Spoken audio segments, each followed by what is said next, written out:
Welcome and good evening to you, worthy friend. Please, please, come closer. Too close, a little too close.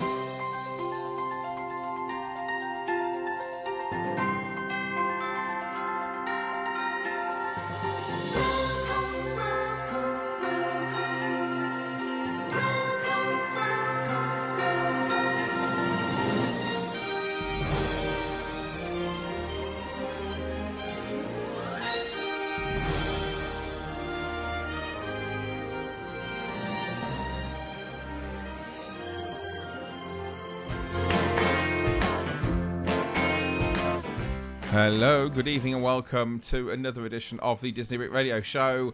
We are live on YouTube, we are live around the nation. It's Good Friday, I know it's a funny show to do it, but we decided we'd do it Good Friday instead of Easter Sunday, so everyone can enjoy their Easter break and all those bits and pieces, which is fantastic. So, I suppose we need to say hello to the gang who we've got here today. We haven't got everybody today due to one thing or another. John is having to work over Easter because that's what he has to do, because they're all miserable and grumpy in catering, and that's what you have to do. But we have got Katie with us. Good evening, Katie. Good evening. Happy Easter. Happy Easter. How have you eaten lots of chocolate yet? No, I'm saving myself for Sunday. Are you? I've had like a cream egg today, and that's about it. Loads. We've eaten far too much chocolate already. And good evening, Susan. Happy Easter! How are you doing? I'm doing all right. I'm going to be a typical Brit and say the weather is not good. The weather is not good. No, you're right. It's a little bit miserable, isn't it? But hey, it is what it is, and it's Britain, and that's just what we get. And it serves us right for having Easter so early. Let's be honest. But we are here this week because who's crackling around in the background? Who's that? Oh, sorry, it's probably me. Susan making noise again. It's not like you, Susan. Anyway, we are here today, and the show today is entitled, I've said today too many times, too close together, wasn't it? An Idiot's Guide to Disneyland Paris, because a couple of weeks ago we had a tweet. And our tweet was from Simon Price, the wonderful Simon Price, who actually also composed the music you can hear in the background right now. And he sent us a tweet that basically asked us a question. We've done a couple of listener questions recently because people have asked some bits and pieces. He sent us a tweet and it said, at Disneybrit, loved your Disneyland Paris discussion about the new lands. What are the chances of you doing an idiot guide for a first-time visitor to Disneyland Paris for this summer? Where to stay, tickets, transport, park info, etc. Would love a round table on it. So, Simon, for you, here we go. So, for those people who have never been to Disneyland Paris, this is kind of for you. If you have been to Disneyland Paris and you are listening to this right now live, do join in with a live chat, which should be on the right of your screen. You'll see a live chat option. Please do say hello, join in with everything that's going on. We'd love to hear your comments and all those bits and pieces as well, so that'd be fantastic. So, Disneyland Paris then. We're all pretty well experienced, I think, on the team this evening. Susan, you've been a few times now. Mm-hmm. Katie, how many times do you reckon you've been? I honestly couldn't say exactly how many, but I've been going pretty regularly since it opened. So I reckon I must be pushing 30 trips now. Because I reckon this next trip I'm going to go on for fan days is 42, I think. I was trying to work it out. So yes, impressive. I'm pretty well I don't think I'm quite as many as that, but I think a fair few. I think it's safe to say I know the place quite well. Some people say impressive, some people just say really quite sad. Anyway, so let's talk a little bit about Disneyland Paris then. I suppose we best go in order of getting there and all those sort of bits and pieces and find out what's going on. So Simon, first off, he asked about transportation. So, what's everybody's favoured sort of mode of transportation out to Disneyland Paris? We've all had a different variety, I think, of all of different ways of getting there.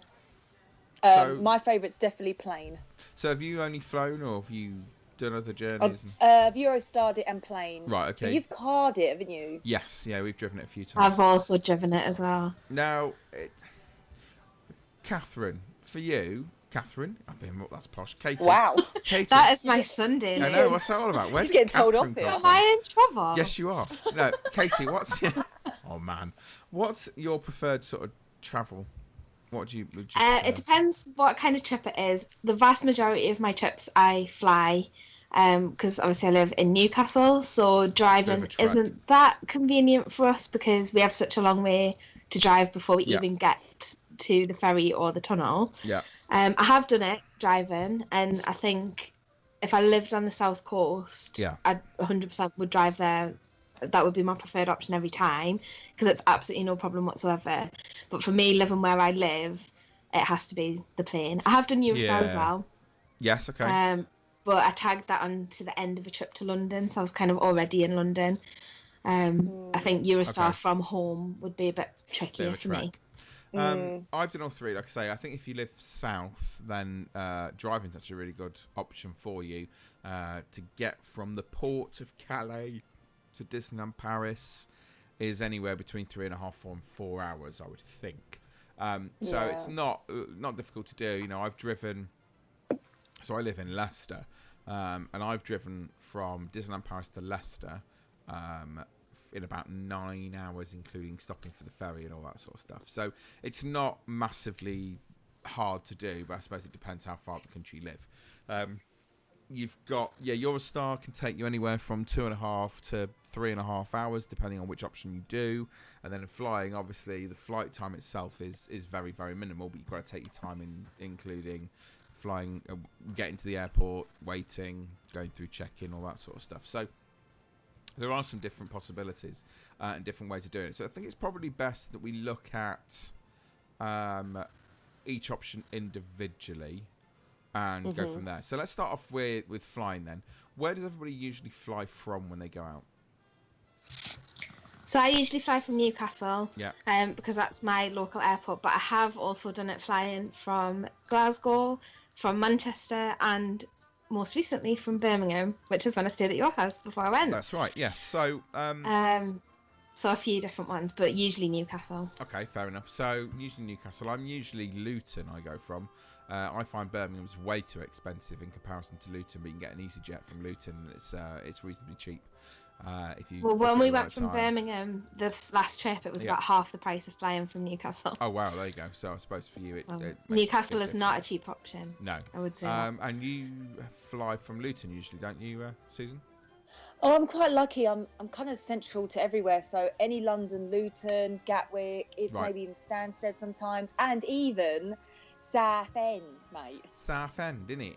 Southend, so which is unbelievably dirt cheap. That is so cheap. Fair enough. So you got Southend then for you, which is dirt cheap. Luton, it depends. I can usually get return flights for 2 people for about anywhere between £100 and £200 on average. Now, and is that with EasyJet? And that's with EasyJet usually. And flying's easy for me because quite often, obviously because we've been out quite a lot, if I'm going on very, very quick trips, like fly out Friday, fly back Sunday, I don't want to waste too much time travelling. So we'll quite often fly that Friday evening. And then that means coming back late Sunday evening, but it's not normally an issue. And then getting the car back, and it's about an hour and 15 minutes home, so that's not too horrendous. And Luton's not actually a big airport compared to something like Gatwick. No, it's not massive. That so you could be going to gate only 10, or where in Gatwick you could be going to gate 89 forever and ever. So you're like, no. Yeah. And you got terminals and everything. So Southend's quite small as well. So Luton's quite tiny. So there's an option that you've got. If you're going to drive, then there's sort of several options really for driving down. You can take the car and you can go from Dover and go into Calais, but you can also go into Dunkirk. There's 2 slightly different routes, and to be honest, there's not much difference driving between those 2. Sometimes you'll find that the Dunkirk route's actually slightly cheaper for driving over. So that's 2 options. The other option you have is Eurotunnel as well, but I don't think I've ever found Eurotunnel to be cheaper than a ferry, because obviously it's a lot quicker. So have you done Eurotunnel? I've done the Eurotunnel, and it works out. Still quite not that bad money, even though the ferry is still cheaper. Yeah, it's not horrendous, but I think we've always found that Eurotunnel's been more expensive than the ferry whenever we've been. Yeah. So we've got Eurotunnel, and then... Yeah, bearing in mind also, you're also just paying for a car, like just the car. So you're not paying for individual seats like you were on a plane. Yeah, that's true. So you're paying for one bulk load, aren't you? Eurostar. Now, Eurostar is really handy and really easy. In fact, it's probably the most convenient. Because if you get the right Eurostar, you can get directly from London to Disneyland Paris without having to get off. But what they also do is you can book through Eurostar, and you can book a connecting trip where you swap over at Lille, and then that takes you straight there. We have just booked for June today. It's booked. So we're actually travelling on the Eurostar this time because it works out cheaper than flying. Which is really good. Also, we found that even though it's cheaper than flying, we found that the flight times are really awkward, and getting back to the airport from Disneyland Paris was going to be a bit of a struggle, which we'll come on to as we go through. So we decided to get Eurostar, and we managed to get a return Eurostar from St Pancras to Disneyland Paris with one stopover in Lille. Which has been a lot. And how long is that stopover? Did you say? That stopover doesn't take. It's not long at all. We've got. I think it's a 3-hour journey there and a 3-hour journey back. So it's really not long. The stopover is going to be very, very quick. Because sometimes that's what I find. The stopover can even be at like an hour and a half. No, it's not long at all, which is really, really good. So that's really handy. So they're your three sort of options: you're driving, you're flying, and your Eurostar. I don't know whether I have a preference. The only thing that I would want to add for beginners and people who haven't been before about the Eurostar is make sure that you check your tickets. If you have got that ticket that changes over in Lille, make sure that you check your tickets to make sure which station it is that you're going out of. Because when I did the Eurostar, I came into Lille, Europe, but my train on to Disneyland was actually from a different train station, which was about a 10-minute walk away. Ah, right, okay. Wow. And I think that does trip people up sometimes, because some of them go directly from Lille, Europe, and some of them go from Lille, Flanders. That's very good. So just double check on your ticket which one it is. If it is the case that you have to change station, it really isn't a problem. Yeah. It's like a 10-minute straight walk up the road, and it's really clearly signed, so it isn't. Don't panic at all, but just double check. Just be aware of that fact. Do you know what? I don't think I even checked where mine was. Now you say it. I'm not even, well, I would double check. Just double check, because when I did it, it was when I was going to Disneyland Paris, I had to change stations, but coming back, I didn't. Right. Okay. Fair enough.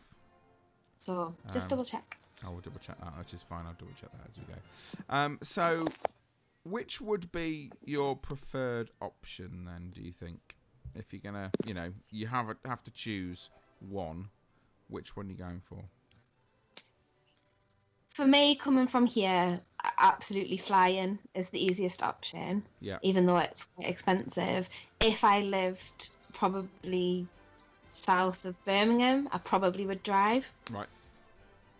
Okay. I think a lot of people worry about driving on the wrong side of the road, but it really is easy, and it's not a problem. Once you've done it for about 5 minutes, it's totally normal. So I don't think people should let that put them off. Okay. But enough. Because I live so far north, it's just not really that convenient for us. Yep, fair enough. Susan, flying, I guess, for you, is it? Yeah, flying. If I had a big family, I would do what Katie's done, doing the driving, because you're just paying for one car. But for me, I prefer flying. Right, okay, fair enough. Oh, dear. I think it's a choice between... I think I'd choose either flying or Eurostar.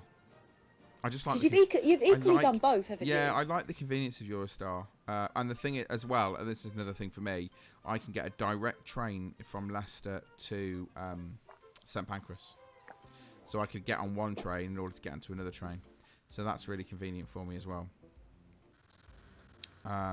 So I suppose from that point of view, that's quite convenient. But again, it's down to price. It's down to how long you're going for. Do check that out. Do look at that and see what it says. Yeah, because Katie, how much would it cost you to go from where you are, even just to get to St Pancras station? That's the problem for us, because Eurostar do some really good deals, so you can get a really good price on that ticket. But actually, it's really quite expensive to get from Newcastle to London. If you book in advance, it is possible to get a ticket for around £30 each way.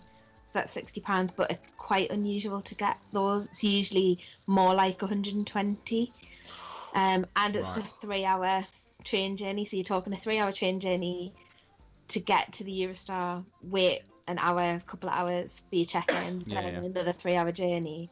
It's just not that feasible. When I did it, I was at a conference in London, So I managed to tag it on. So I was there anyway. I'd already got the train down to London a few days before, and that was super convenient. So I think if it's easy and quick and cheap for you to get to London, I think Eurostar is a really good option. Yeah, definitely. Okay, so we've got ourselves to Paris. If we're driving, that's fairly simple. We can park a car, we can go to the parks, we can park a car in the resorts or wherever it is we're going to stay. So that's not too much of a difficulty. If we're going by Eurostar, it's taking us directly into Paris, into Disneyland Paris. The other option as well is to check the cost of Eurostars to go directly to Paris. You can then get a really easy metro from Paris straight to Disneyland Paris. Probably takes you about 30-35 minutes. It's not particularly difficult to do, so you could look at that as a possible option. And then the third option is flight. Now, I think flight-wise is probably the trickiest of the three, because when you get there, you've then got to get yourself to Disneyland Paris. Now, there's several different options of getting yourself to Disneyland Paris from the airport. Which ones have people kind of done in the past? Has anybody used the shuttle buses? Yes, I have. No, I've not. So it's probably worth you mentioning the shuttle buses, because I've not done that before. I've only done the shuttle bus once. It was actually on my last trip. Yeah. And it was really easy. It was a little bit cheaper to book it online in advance, and you did get a discount if you booked a return journey, which we didn't. We only got the bus there. We got the TGV back. And we'll talk about TGV in a while. The bus was super convenient. It comes every kind of half an hour or so. It's really well signposted, and it's right where most of the kind of cheaper flights from the UK come into Charles de Gaulle. The bus stop is kind of at that part of the airport. And what's the name of the shuttle? Is it Magic Shuttle? I think it is called Magic Shuttle. I think it is. Yeah. So it's called Magic Shuttle. So they're big red buses. So it's really it would be so hard to miss it. There's a big desk where you can buy tickets then and there if you want to, or you can book them online in advance. Yeah. It was about €20, I think, per person. Okay, so it's not and it took expensive. about 45 minutes. Right, okay, so it's fairly cheap to do. Yeah, it's fairly cheap. Okay, that's... I was actually really impressed because we usually get the TGV because it's so quick. Yeah. But this time the times just didn't work for us, so we got the bus. Well, this is the problem, isn't it? Because it was going to be cheaper for two of us than getting a taxi, and actually it was super convenient. Yeah. That's fair enough. Because I heard people saying they couldn't find it, or it's quite awkward. Because obviously, it depends what terminal you come from, isn't it? It does, but I think a lot of the kind of cheaper flights, like Flybe, EasyJet, Air France, they all come into Terminal 2E. I want to say 2E, 2F at Charles de Gaulle. I'm usually 2D, so I'm actually right 2D. to the Charles de Gaulle. Which is really, right. really good. So along that kind of section of the airport, because it is a huge airport, but if you come into any of those kind of parts of the terminal, it's not a very very long walk to get to where the Magic Shuttle bus is, and there is a big desk that is manned, and it's all kind of signed. It's got big red signs, it's got Disneyland Paris written all over it, so it is quite hard to miss, I would say. So just to go through the process, I'm just having a look now. For Tuesday of this week, that Magic Shuttle, if you want to book onto that, has quite a few times. Seems to leave Charles de Gaulle 2E, 2F roughly every 15 minutes or so. And if you're in Terminal 1, it is slightly different in the afternoons.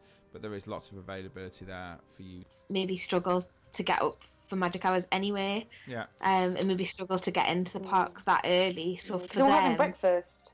Yeah, exactly. I do so for understand them, that. maybe it isn't. I do get that. Worth it. And I do understand what you're saying with that. I just, if we're looking at someone who really wants to get the best out of their trip, I'm not sure whether or not it's essential, because of the amount of money that you will actually save by doing it in other ways. I don't know, but I'm. You see, it's funny because if I go to Disney World, absolutely need to stay on site. If I go to Disneyland Paris, absolutely do not need to stay on site. I think a lot of people kind of go to those kind of good neighbour partner hotels like the Kyriad and the Magic Circus and the Dream Castle, because of the free shuttle bus and all that kind of stuff. Yeah. I think my bit of advice would be don't discount the Val d'Europe No, 'cause there's some great hotels, hotels around because there. there's a lot of them. If you stay near the train station, it's so much more convenient than that shuttle bus. Yeah. And yes, you'll need to pay, but it's very, very cheap. And it is very easy. It takes literally 2 minutes on the You've got, train. like, And the the hotel- train runs really late at night, doesn't it? Yeah, it goes all the way Yeah, till it does. gone And it's so past much midnight. more chilled out than those shuttle You buses. get Like, I've stayed in hotel- quite a few Val d'Europe hotels and Good Neighbour ones and on site. And You got Hotel my Elysee off-site around there. preference would always be Val d'Europe. Hotel Elysee, Residome, Ibis. The Ibis Relay budget, Spa is my the Relay personal favourite. Spa. It is a little bit more expensive, all but of it is a those- very nice hotel. All of those are within walking distance of the metro, and it's Yeah. really, really easy to get to. So don't automatically think just because you go into Disneyland Paris you have to stay in a Disney hotel. There are options, and you can do it really, really easy. And it is literally one stop on the metro from Val d'Europe to Disneyland Paris, and it's Marne-la-Vallée as they call it. And you can't go wrong, because as long as you're going in the right direction, the trains stop at Marne-la-Vallée. You can't go any further than that. So it's well worth looking at. So Disney hotels, if you want that experience, that's great, absolutely fine, no problems whatsoever. But you can get it much, much, much cheaper if you go in other places. That said, if you want to splash the cash, go for the Disneyland hotel. Yeah, Because well, it is of course, yeah. Where to stay? Tickets was the next one. So tickets. So obviously we're all annual pass holders, so I think we're all probably going to be kind of advocates of the annual pass. Yeah. And I think my thoughts on annual pass is if you're going to spend more than 4 days in the parks, it's probably worth considering getting an annual pass. Yeah, I think so. Yeah, definitely. If this is going to be your only trip in a year, then I would probably look at an on-site package that includes tickets. It might be worth getting an annual pass for one person, and then that person can then get access to cheaper day tickets. So you can get access to €39 a day tickets. So you see, so for June, my annual pass has run out now. I don't have one, and I currently don't have any tickets. But I do have some very lovely friends who do have annual passes, who might be able to get me some nice cheap tickets for when I go out. Oh, would that be us? Oh, it might be. Anyway. Is this you telling us that? this is me very kindly asking you, can I have some of your €39 tickets, please? We'll see you right. We don't arrive till the Friday, though. Thursday. Oh, do you know? I'm that. Well, we arrive on the Thursday, but I don't think we'll go to the park until the Friday anyway. So. Right, okay. So it's That's all good. fine, we'll sort you out. We'll sort it. It's all good. Anyway, we're now discussing our own social agenda on the show. What is this? All right, it's a bit weird. So anyway, we've got tickets-wise. Tickets are much of a muchness. It doesn't matter where you get them from, to be honest. They're pretty much the same price. If you go through Disney, they're fairly similar to if you go through any of the kind of third-party ticketing companies. Disney are very sort of strict on those. But do be aware, and this is very, very important to remember, that Disney do have different ticketing prices dependent on when it is that you're going. So they've now started to structure their tickets by season, which is how long have we been doing it now? 2 years, maybe 3 years. Yeah, something like that. Yeah. So that's something to take into consideration, particularly if you are able to go at any point during the year. And I know Simon's asked specifically for the summer, which means he is going to end up paying a small fortune, but if you go at different times during the year, you will find that the tickets can be at a different price. And it's really, really worth looking at that and considering that. Disney do one-day tickets, they do multi-day tickets, they also do shuttle and dated tickets as well. So they do lots and lots of different ones, which you can look at. And they do vary in price fairly well. The cheapest is... can't remember now. I'm trying to remember what it is for the cheapest. They do like a mini ticket, don't they? They call it a mini ticket right. that's 2 park 1 day. The cheapest now is from £132 for 2 days for adults. And then it can go up to £199 for a 4 day. So it can become quite expensive. Yeah. And I think that's when it starts to become worth it to look at an annual pass. Yes. Yeah, it is definitely. I think the websites I've been on, because I've only just recently become an annual pass, so beforehand I usually go on Attractions Tickets Direct or Florida Tix. I think in Florida Tix do Paris as well. They have done them as well, yeah. Those are my 2 main ones I usually go on. Right, okay. to have a little look and see what the deal. No, because they don't really do deals, but they do obviously the packages with like one day, 2 parks, 2 days, 2 like that. Yeah. So they do make a difference to anyone you go and what you're looking for. So tickets wise, you can't really go too wrong, to be honest. Wherever you go from, they're all pretty much the same price. But I would look at what it would cost you on the Disneyland Paris website and then go searching from there. If you find something a little bit cheaper, great. If you don't, you don't. So they're sort of tickets, really. Is it more pricier on the gate? Yes. Yes. Yes. A lot more expensive on the gate. Right. Do it online, folks. Like stupidly. Oh. I'm trying to think what the actual difference is. I think, do I want to say about €90 a day? No. If you buy it on the Is it as much as that? I thought it was about 70. It might be 70. Yeah. What I do remember looking at is thinking, this is ridiculous. How expensive is this?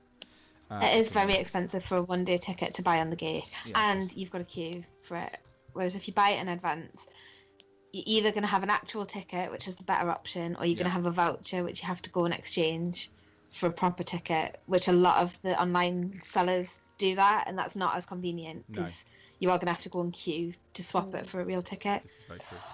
I've also got a question. Yeah. So if we're annual passes and we're going to get your ticket then, Adam, to go at the gate, would we have to line up with all the rest of them in that gate, in that line, or is there a different gate? No, you would have to line up in that line. Right. Thanks. You wouldn't want to see me stranded outside the park though, all on my own, would you? Actually, don't answer that. Don't answer that question. So yeah, there's the mini, the magic, and the super magic of the 3 seasons. So if you go mini, it's from £47 for adults, and super magic is £70 per adult. So there's a massive difference in price between the two. That's for a 1-day, 1-park ticket. And obviously, depending on when you go, depends on how expensive it is. So to give you an idea, over the Easter weekend, it's a super magic. But then for the rest of the Easter week, it goes down to a magic. And it's the magic for the rest of April. And if you want to know where all of these are, you can actually go to the Disneyland Paris website. And on the Disneyland Paris website, you will be able to see all of the different options you get. You can click through the calendar if you go to tickets. And if you're looking at this on YouTube, you'll be able to see this now. If I go through them and show you, you can actually see the different colours. So we're looking at a magic for the whole of April. And then the first week and a bit of May is still magic. Then we've got the 10th, 11th and 12th of May. That is a super magic. I'm not quite sure what those 3 days are. There's something going on. And then it's the weekdays of the 14th, 15th, 16th, 17th and 18th of May actually drops down to a mini, and then it changes as you go through. So it can be reasonably it's expensive. France's Bank Holiday. France's Bank Holiday, that'd be why then. So actually the 31st of May, the day I arrive for Fan Days, is actually a mini ticket price. And it's also mini on Friday the 1st. And it's the 2nd and 3rd. It actually goes up to a magic. That's interesting. So on the days that we're going, it doesn't look like Disneyland Paris are actually increasing the price. Which is very interesting indeed. Okay, so park info was the other thing he wanted. So it's kind of... I suppose there's a lot we could talk about. Restaurants in particular.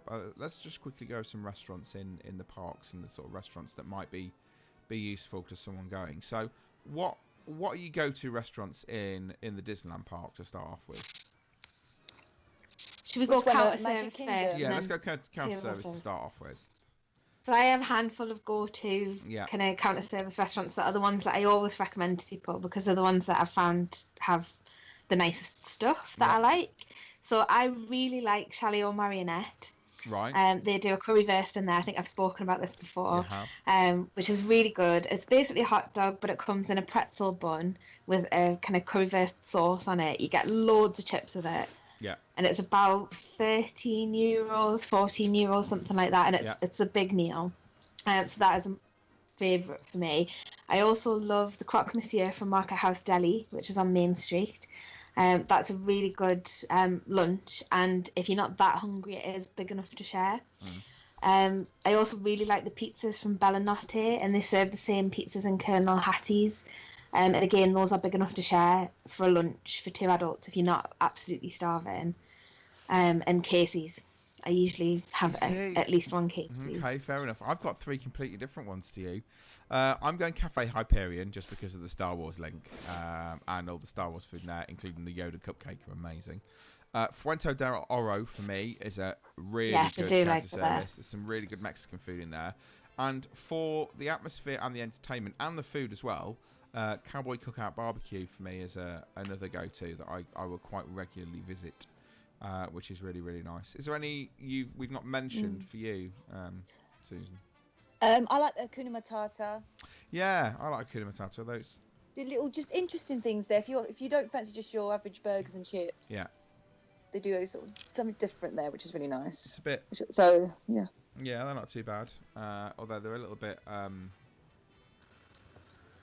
They're a little bit on and off as to when they're open. Quite often, I found the Hakuna Matata. Yeah. Not so much now, but it used to be awful. I think that was the case with Fuente del Oro for quite a long time. They've been a lot better since they've been doing all the cocoa stuff. Quite a lot now, isn't it? And is the barbecue cookout? That's not it. That's gone at the moment, isn't it? I don't believe so. I believe it's still open at the moment. Yeah, we went on our last trip. Yeah. Cowboy Cookout. Let me have a look online. Yeah, it's closed at the moment. Boo. Interesting. Boo. That is good if you time it right and you get the band playing. Is it even worth mentioning counter service in the studios? I never do counter service in the studios because I don't think there's any that are good enough. Well, you got 2 really. No. You've got the counter service locations in Studio 1, and then you've got Blockbuster Cafe, but neither of them really anything to write home about, if I'm honest. No. So it's not really worth it. What about? I would go into the other park or into the village. Yeah, I wouldn't have a counter service. Well, that was going to be my next sort of suggestion is places to eat in the village, and I know we've talked about a few places in the village that are really worth going to. Has anybody got anything kind of that they would say is worth a trip in the village? Counter service style wise, Earl of Sandwich is an absolute must do for me. I love Earl of Sandwich. The past 2 times I've done Earl of Sandwich, I've been really disappointed. Oh really? Yeah, I've come out not with it being less interesting than it was. Five Guys. If you fancy a Five Guys is great. I've not done Five Guys in Disneyland Paris yet. I will hold my hands up, but I love Five Guys. The only thing about Five Guys at Disneyland Paris, you can't get free refills on your drinks like you do here because they're not allowed to do that in France. Oh, they're not? Oh, no, it's because they've got to kind of crack down on people drinking sugary drinks. Okay. So where in the UK you buy a drink and you can go back to the machine as many times as you want, in the one in Disneyland Paris you can't do that. And I fell foul of that. For me, Vapiano's wins. Vapiano's is 100% the best. For counter service, the food is amazing. Because they cook it all fresh right in front of you, fresh in front of you. The food's really good. It's well worth eating. And it's just really, really good, enjoyable food. So I would say Vapiano's. You've got the New York style sandwiches, which I'm amazed still exists, to be honest, because of Earl of Sandwich being there. But it just seems to going on. And you've got McDonald's out there as well. If all else fails, and you've got some really fussy kids and they don't know what to eat, McDonald's will win every single time. It's more expensive than it is in England, but the food's, it's McDonald's, isn't it, at the end of the day? It's not horrendous, but it's also not like the best food you have in the world. The other thing to mention as well, and this is something we have done in the past, if you go to the kind of newsagent shop in the train station, and I forget the name of what it is now, but it's It's called the Relay Shop. The Relay Shop, that's it. They have some fantastic sandwiches in there, and I've had like a really nice chicken Caesar salad that I've taken into the park with me before now. We went last summer, it was really hot, and I didn't want anything hot, and I took one of these salads in, sat on the edge of the of Main Street eating it while waiting for the parade. And they are considerably cheaper than anything else you will find in the I often buy bottles of water and things like that from that shop as well because they're much cheaper than they are in the park. Those sort of things.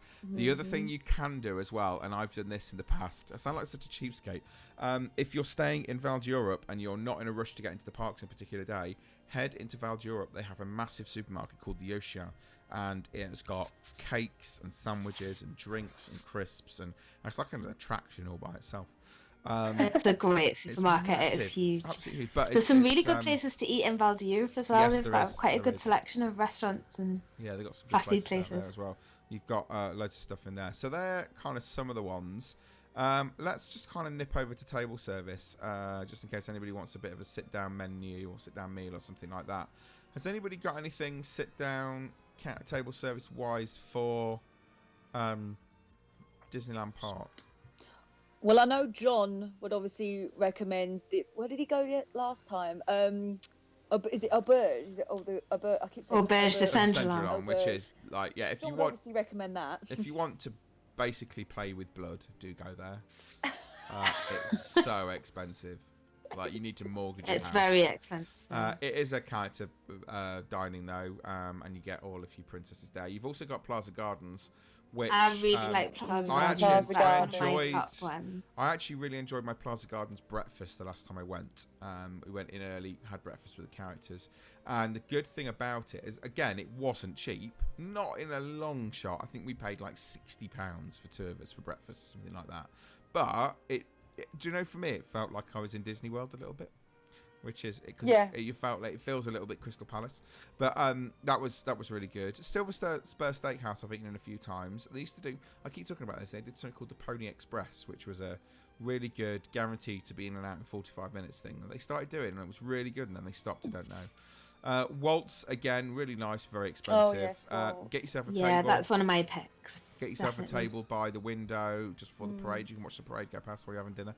And make sure you explore all of the different rooms, because obviously you'll be sat in one of the rooms, but make sure before you leave you have a little wander around all of them, because there's some really interesting things to see in there. And then going over to the studios, really, you've only got one option, which is Bistro Chez Remy, which again, all the way. If you've not eaten in there, it's not cheap, but it's well worth eating in if you get the opportunity to. It's really good. Yeah. Has anyone tried the new Captain Jack's restaurant? Because obviously that used to be. No, I've heard. I've not tried it things. since it's been Captain Jack's. I did go to it when it was Blue Lagoon and was highly unimpressed. Yeah, I was the same, so I've not been back since. I haven't tried it since it's changed. With regards to eating in the village, Annette's Diner is inoffensive. Cafe Mickey, I know they brought the characters back again, haven't they now? So it's Italian food with characters. King Ludwig's. I've never eaten in King Ludwig's, you know. I've ate there. It's really nice. This was a discovery for me on my last trip. It was the first time I'd ever eaten there, and I had an excellent meal in there. Yeah. And with my annual pass discount, it wasn't that. I mean, it was Disney, so it was expensive. But it wasn't that expensive for what I had, and it was really good. I really enjoyed it. So we've got that. Planet Hollywood is Planet Hollywood. Rubbish. It's not great. Rainforest Cafe is quite a nice experience. But again, the food is not outstanding, but it's okay. I think for families, Rainforest Cafe is a good one. Yes, it is. Just because of obviously all the theming. And if you want something a little bit different, you can also try Buffalo Bill's Wild West show, which is great. Such a good show and such a good evening out. Again, it's really, really expensive to get into, but it's really good. And the last one is the steakhouse. I've never eaten in the steakhouse. I've never eaten at this one. No, I haven't either. I don't know if anybody's eaten the steakhouse. I can't work out why it's still open. I've only heard good things like about it though. Yeah, the people that, I've read really good reviews online, so. and I've heard good things from friends who've been. Yeah, apparently it's very, very good, but I've not eaten in any of those. We haven't mentioned any hotel restaurants. No, we haven't. So I was just about to come down to your hotel restaurants as the next things on my list. So we've got. Where would you say in the hotel that is there any that really stands out to you as really being worth eating in? Inventions. See, how did I know you were going to Disneyland? I say that slightly hesitantly because the last couple of times that I've been to Inventions, it hasn't been quite up to scratch. But if you get Inventions on a good day, it is an amazing experience. It's very expensive, and I'm talking specifically about the brunch. Yeah. Obviously, you can do lunch or dinner there on a normal day, but the actual kind of special themed brunches are brilliant for character lovers. We have had a couple of issues the last couple of times that we've been where not all of the characters have made it around every table, and I think for the price that you're paying, that's really bad. Yeah. But if you get Inventions on a good day and you get to see all the characters, it is worth the money, and it is a really good experience. Yeah, definitely. I wanna say put one out there for California Grill. California Grill is stunning, but it's also possibly the most expensive meal I have ever had, anywhere. It's not cheap. It's got a very strict dress code. The food was phenomenal. The evening was phenomenal. The price was not. Well, it actually was phenomenal. That's the problem. But it is, it is really, the food was absolutely amazing. To give you an idea, for those people who are looking at this on YouTube, to give you an idea for the prices of the restaurant's food for California Grill. To start with, you're looking at Chardonnay and 4 spiced duck foie gras, mango sweet and sour sauce, and a homemade brioche. That's €30. Lobster I can't even imagine what that tempura. looks like. I know. We've got crusted crab cape, avocado and red onion salsa with a pepper aioli. That's €35. If we're looking at pan-fried turbot with a risotto and some vegetables, is €56. That's for a start, for a main. European lobster with mac and cheese gratin, lobster broth and summer vegetables, €66. There is a special tasting menu, though, isn't there? There is a special this is still really tasting menu. expensive, Yeah, but there's it's a tasting really menu that's about €99. Yeah, I you've want got to like say. a lemon cheesecake for €28. Whoa. It is Yeah, crazy. it's So expensive. you've got the starter, main course, and dessert. Yeah, there's a Tinkerbell menu which is €90, and you can include wine for €115. So there is a tasting menu, and there's a premium menu for premium voucher holders only. So that makes inventions look like a steal. Yeah, At it what, does. €75, something like that for a brunch? The kids menu is only €36. And it's just like, and so basically this is the kids menu. This just always makes me laugh. The kids menu is a garden of baby vegetables with fromage blanc dressing, corkscrew pasta with tomato sauce, and assorted seasonal fruits.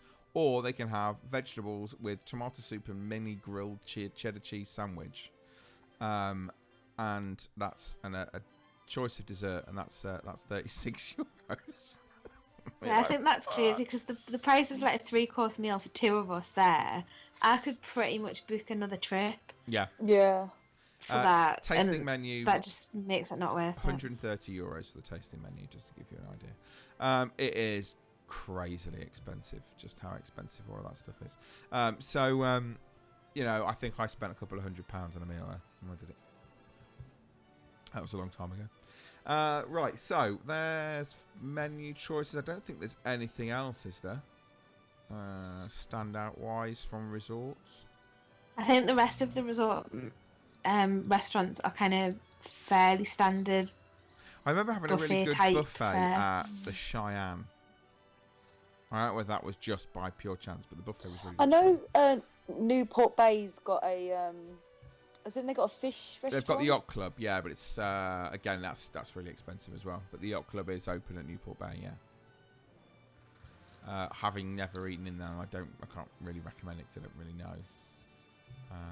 To be honest with you, I think there's better options, to be honest. yeah, I think there probably is, and it's not particularly cheap in there either. It's not as expensive, but it's not particularly cheap. So that's another possibility that you've got there. Right, so what else do we need to pass on? Must-do attractions, I would think, is probably quite a good one just to nip into. So bearing in mind what is currently open and what is going to be open come the summer, what would you suggest as must-do attractions in Disneyland Park? Big Thunder Mountain all day Definitely. long. Yeah, Big Thunder Mountain. Definitely. And if all of the effects are working, you'll be luckier than that. Still not. I think three. I think the best tip for Big Thunder Mountain is to go and fast pass it as early in the day as you can. Yeah. Because the queues are still getting really, really big for that ride. Because we missed it when it was closed for a year. So I think best advice is to go as soon as you can. Pretty much as soon as you get into the park, go sort yourself out with a fast pass for later in the day, and then at least you know you're going to get to ride it without spending an hour and a half in a queue. Yep, fair enough.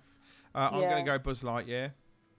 Just because it's a classic, so you've got to do Buzz Lightyear while you're there, without a shadow of a doubt. Hyperspace Mountain's another one while you're in that because it's kind of like neck of the woods. different compared to the rest of the ones in America. Yeah, Hyperspace Mountain's really good. Star Tours, the new Star Tours is fantastic. So that's in that sort of area as well, if you've not done that before. As well worth doing. Pirates. Yeah, Pirates was going to be my next on the list. Yes, definitely Pirates. Definitely Pirates. For me as well, I really like the Fantasyland rides that are right at the back of Fantasyland, so Casey Jr. Yeah, and Storybook the kind of Storybook Cruise. Canal ride. Yeah. I think they're really cute rides. Yeah. And obviously those rides aren't in Disney World, so people may not have ridden them before. And of course, normally on my list would be Phantom Manor, but that's now closed for a good it's going while. down. So that's down at the moment, so that won't be worth doing, sadly. Let's head over to the studios then. Of course, everyone, Armageddon, yeah. Absolutely Well, not. if that's going to be open. Well, it's still open at the moment. No, don't go anywhere near Armageddon. It's not worth it. If you don't mind being thrown around and spun around in circles for a long period of time, then Crush's Coaster's for you. Crush is great. Makes me feel so sick. It's great, but it's a unique one. Awful. So yeah, it is definitely a unique one. It's just worth seeing. You've got Ratatouille, absolute must. Absolute must. Single rider line for that. If necessary. I'm going to stick my neck out and say RC Racer. I really love that ride. I love it. It's great. It's like basically and the parachute drop. I think those two, RC Racer and the parachute drop, are both really great rides. Yes, definitely parachute drop's really good fun as well. Parachute drop is scarier than Tower of Terror. No, it's not. It is. Never. You've got 100% Twilight Zone Tower of Terror, which you've just mentioned, which is well worth doing as well. Obviously, yeah. And Mickey and the Magician. And Mickey, well, I was just about to go on to it. Back on now. About to go on to sort of entertainment offerings. So Mickey and the Magician, absolutely you have to go and see without a shadow of a doubt. You must drop everything and run, and you must see it. Now, I would also say, if we're talking about summer here for Simon, the new Marvel stunt show will be open by that point. So that's an absolute must, I think, because I think it's going to be spectacular. From what we now know of it and what we've heard of it, then it's an absolute must that you go and see that as well. Motors Action Stunt Show is good. If you've never seen it before, it's worth seeing. If you have seen it before, you kind of know what it's about. It hasn't really changed at all, to be honest. No. It's not worth really seeing. And then we've got... It is worth seeing if you've never seen it, like you said. Before, if you've never seen that show before, it's great. It's great. And then we've got What about the shows in the park? Well, I was about to say we've got the Illuminations show in the evening, which is really good. Again, if you've seen Dreams, as Gwen calls it, fake dreams. She won't call it Disney Illuminations. She just calls it fake dreams. Are we watching Fake Dreams tonight? Yes, we are watching. I think if you've never been to Disneyland Paris before, you have to see it. You'll love Illuminations, and you'll think it's absolutely amazing. I think agree if you've been 100%. before and you've seen Dreams, you may go away feeling a little bit disappointed. Yeah, I absolutely agree with you 100%. We haven't mentioned the parade. I think the parade is coming next. definitely The parade worth is spectacular. Any spots? Is there any good hint or tip spots for if you've never been before? I will quite often. I find sitting in, if you don't want to queue with the hordes in Main Street where everyone goes, I find that sitting round by Fantasyland is a really good place. Sort of by Bellanotte is a good place. Around there. Yes. There's a really good place to wait there where there's some walls that mark the entrance into Fantasyland. Yeah. And if you can position yourself next to one of those walls, you can sit on the floor and you've got somewhere to rest your back. Yes. It's more comfortable. It's worth seeing. You get a view there of the parade floats coming towards you and then turning as well, so you get to see a really good view of them from there. If you're a photographer, though, and you want to get some really, really good photographs of the parade, the best place to sit is on the hub facing the castle. Yes. Because then you'll see the parade as it comes round in front of the castle, and you'll be able to get some great shots of the floats right in front of the castle. You will find with the castle as the backdrop. You'll find that there's usually more space for longer around by Fantasyland. If you do want those photos, it's the perfect place to sit. The only thing you find is you are going to need to be there early to get a really good view of what it is that you're trying to do. So yeah, it's worth doing. One of the places I sit, and you can get there like I could say 10 minutes, 15 minutes before. Is I stand in the small. It's a small world queue. Yeah. Because you're raised and you're right in the entrance or the start of the parade. So when the parade, as soon as it finishes, you're one of the first people to move and then get on a ride. So my sort of spot is to be in the small world queue, where you're sort of on the grates. Yeah. At the top there, so you're kind of leaning on the grates. You got something to lean on, and once again, you've got a bit of height. I mean, you're not right close to the action, so the characters can't really see you as much. No. But you get a good sort of high shot of the parade at the top. That's true. That's a very good point.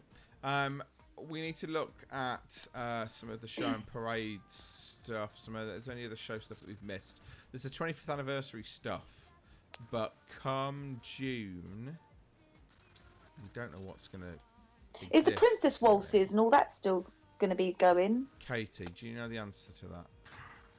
When does the Pirates and Princesses stuff start? Because there's a new show for that, isn't there? Yeah, I'm just wondering when that is. I can't remember when that finishes. Because there's a new show for that. I'm not sure if that's replacing the 25th anniversary show on the castle stage. Yeah, it could do.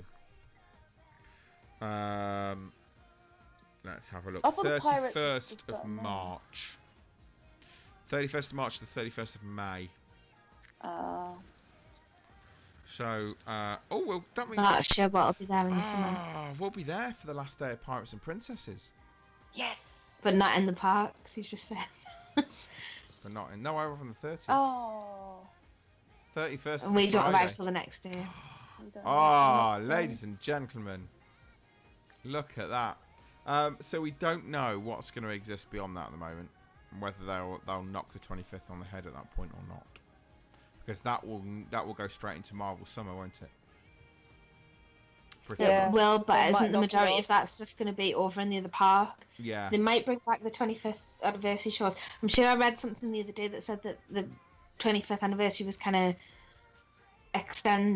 unofficially extended to September.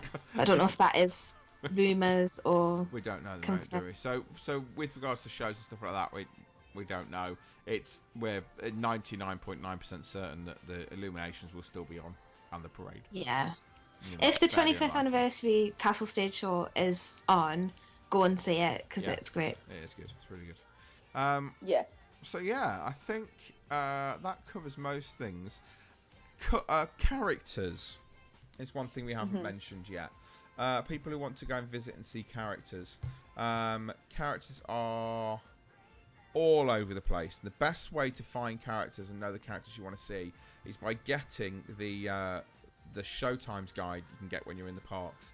You can also go to the Disneyland Paris website, and if you search through, you can get the schedule for the sort of week or so that you go, and usually comes out the week before, and it tells you all the information that you need to know for everything that's going on. So to give you an idea at the minute, in the Disneyland Park, if you're heading over there this week, you've got the Disney Princesses, which are always in the Royal Pavilion. Winnie the Pooh, Alice in Wonderland, Darth Vader, Daisy and Friends, Pluto and Friends, Donald and Friends, Woody and Friends, Baloo and Friends, Peter Pan and Friends, and Aladdin and Friends are all in the Disneyland Park. And then over in the studios, you've got, at the moment, Goofy and Friends, Minnie and Friends, Buzz and Friends, Just Meet Disney characters in general, Meet and Greet with Moana, and Spider-Man, which is currently going on as well.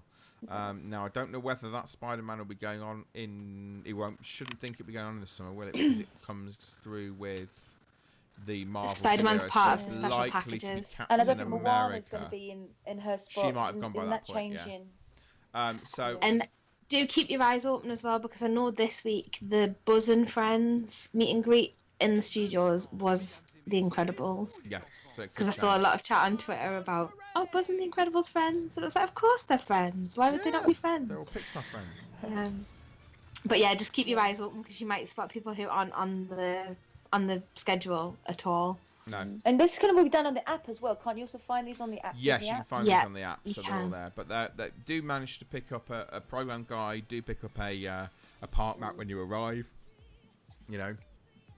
Yeah. Look through There's also those. some that are not displayed and they just sort of pop up. And those yeah. can be the difficult ones as well because it is a free-for-all sometimes. There's not usually a line. Yeah. It's very, very true. But yeah, the app's really useful. The app you'll be able to use in order to find out where the characters are.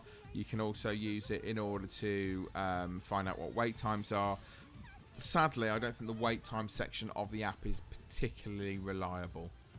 No, I agree with that. That can be a little bit naff, if you're honest. But the program's guide's really helpful.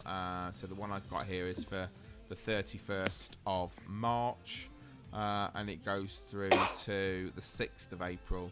And it gives you all the information that you need to know with regards to that and all that sort of stuff. So, and also a thing to know, especially if you're used to going to Walt Disney World, once the parade's on, the characters will come out no more. Yeah.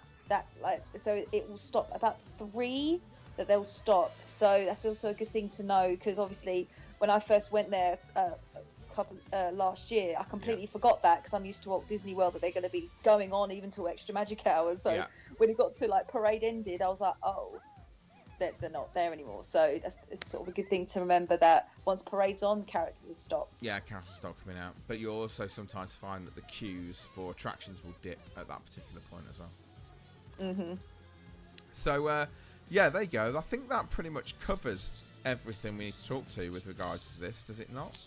Yeah, I mean, is there hints and tips that you can sort of give someone, like just quick sort of hint and tippy kind of thing? Yeah, I suppose I'm trying to think what we got hints and tips wise. It'd be worth. I think you really utilise those fast passes. Yes. When I think what people forget sometimes is that you can get fast passes. When I go in Walt Disney Studios, there's a massive queue for Ratatouille. I'm like, why is there a massive queue for Ratatouille when there's a fast pass? That's actually a very good point. For people who have never been to Disneyland Paris and don't understand the system, Fast Pass.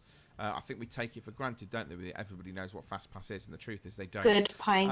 It's a very good point. Fast Pass, so this is a ticket you can collect. You push it into the machine at certain attractions, and it gives you a ticket and another one that tells you can come back to this ride at this certain time, and you'll be able to ride it without any wait.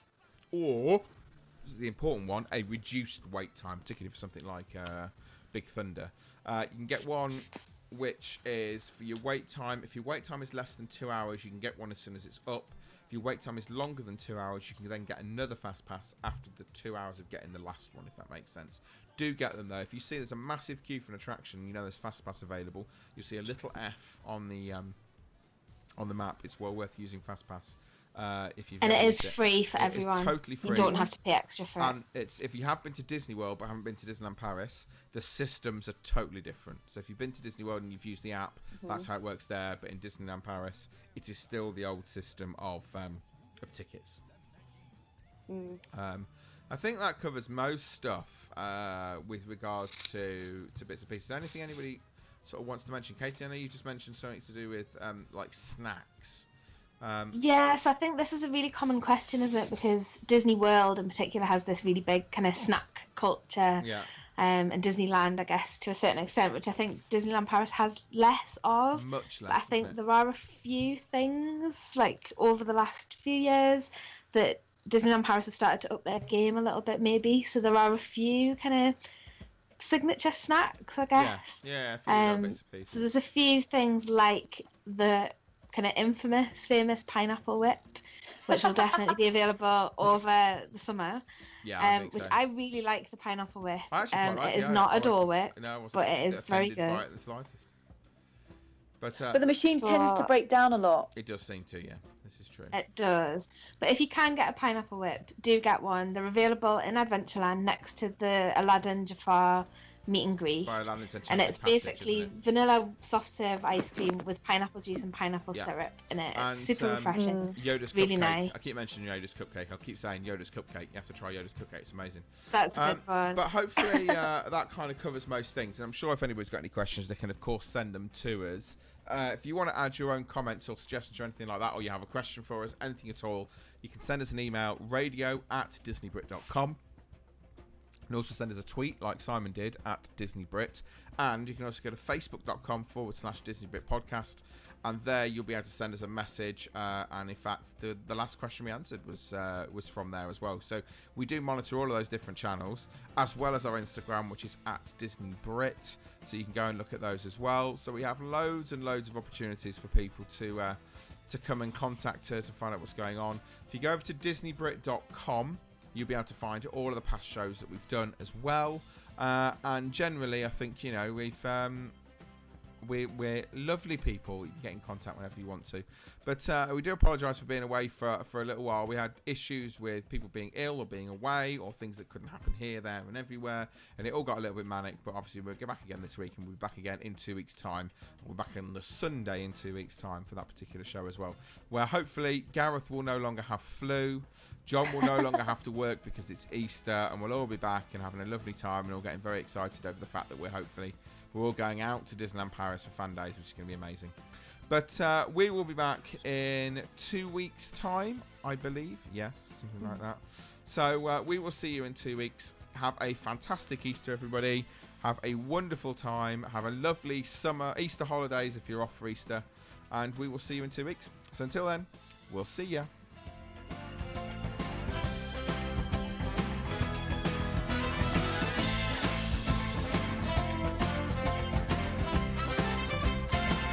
And thank you, Simon Price.